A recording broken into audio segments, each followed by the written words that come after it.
Hindi naman naiwasang magpasaring ng Pangulong Bongbong Marcos Jr. sa SONA kaugnay pa rin sa issue ng palpak na serbisyo daw ng ilang kumpanya ng tubig.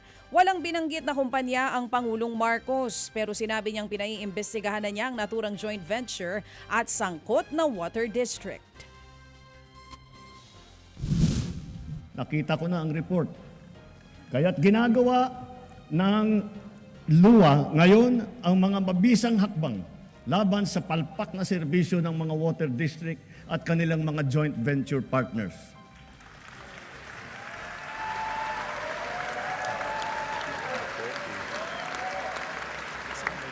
Titiyakin ng luwa na mailalagay na sa ayos ang serbisyo ng tubig ng milyong-milyong nating mga kababayan at gawin mas abot kaya naman ang presyo. Higit sa lahat, titiyakin natin mapapanagot ang mga nagpabaya at nagkulang sa mahalagang serbisyong publiko na ito.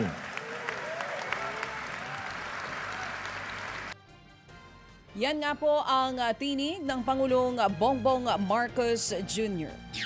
Bukod sa tubig mga kapatid, nagpasaring din ang Pangulo sa pagbili daw ng laptops ng DepEd.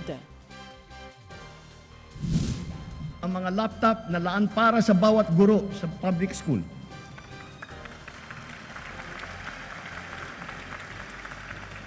Tiniyak natin na walang anomalya sa pagbili ng mga laptop na ito. Yan po muli ang tinig ng Pangulong Bongbong Marcos Jr. Samantala, sa atin namang ulat panahon, wala nang bagyo anumang low pressure area na namataan po ang Pag-asa sa loob po yan at sa labas ng bansa. Ayon nga sa Pag-asa, tanging habagat o southwest monsoon na lamang ang nakaaapekto sa ating kalupaan. Magdadala rin ito ng kalat-kalat na ulan sa Metro Manila, Calabarzon o Calabarzon, Cordillera at sa Central Luzon. Magiging maulap at maulan din sa Ilocos Region kasama po ang Batanes, Babuyan Islands at sa nalalabing bahagi po ng bansa dahil pa rin sa habagat. Sa sobrang inis naman mga kapatid, hindi nanood ng SONA ng Pangulong Bongbong Marcos Jr. si Vice President Sara Duterte. Ang giit ng ikalawang Pangulo o pangalawang Pangulo na trigger daw siya sa sasabihin ni PBBM. Pero babasahin naman daw niya ang speech nito. Nasa South Korea ngayon si VP Sara para sa Bring FRRD Home Alive event. Wala pa siyang reaksyon sa laman ng SONA pero inaasahang kokontrahin niya rin ang ilan sa mga ipinunto ng Pangulong Marcos. Sayang ang data.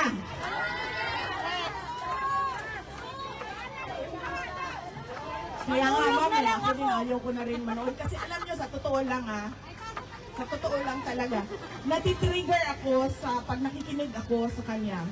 Yung, naiirita ka ba? Minsan, hindi, minsan lampas irita na siya, minsan galit na siya.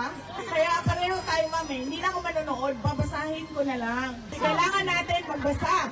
Kasi kailangan natin malaman kung ano na namang pambobola ang sinasabi sa taong bayan.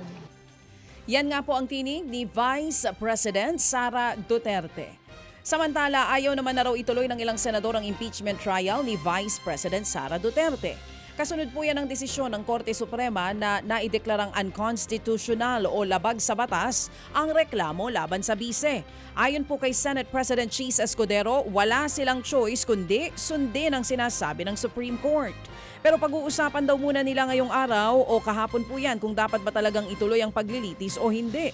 Para naman po kay Senate President Pro Tempore Jinggoy Estrada, delikado kung ipipilit pa ang impeachment. Baka raw mauwi ito sa constitutional crisis. Iba naman ang pananaw ni Senator Risa Ontiveros. Para sa kanya, dapat ituloy pa rin ang paglilitis hanggat walang malinaw na paliwanag sa desisyon ng Korte. Kahit ang mga mambabata sa Kamara, kine-question din ang desisyon ng Korte Suprema. Naniniwala silang dapat pag-aralan muli ito ng kataas-taasang hukuman.